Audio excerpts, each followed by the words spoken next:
En las últimas semanas se ha hecho llamamiento a la búsqueda de consensos en cuestiones pues, como el impuesto de sucesiones, lo hizo usted, lo hizo también el consejero de Hacienda, lo hizo también, por ejemplo, en cuestiones como la ley de autónomos, también lo hacía en un acto de partido, hablando de la posibilidad de una ley de financiación de los municipios antes del verano.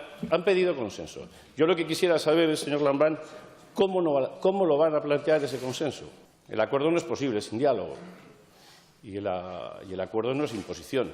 Usted intenta proyectar la imagen de un presidente dialogante y permítame que le diga que no es cierta, que no es del todo cierta, que es muy diferente. Para usted el acuerdo se basa en un acto a conveniencia, señor Lambán, a conveniencia.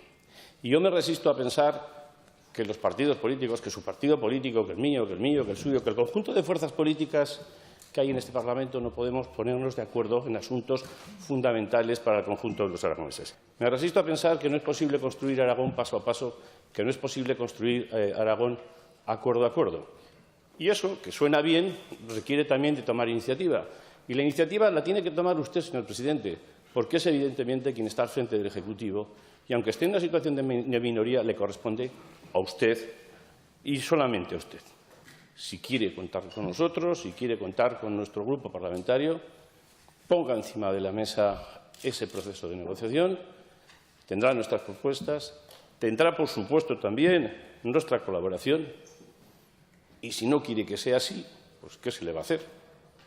Pero entenderá que al menos no nos impute a los demás lo que usted no es capaz de hacer, que sería tanto como dialogar pensando en el interés general del conjunto de los ciudadanos. Muchísimas gracias, señora presidenta. Gracias, señor Beamonte.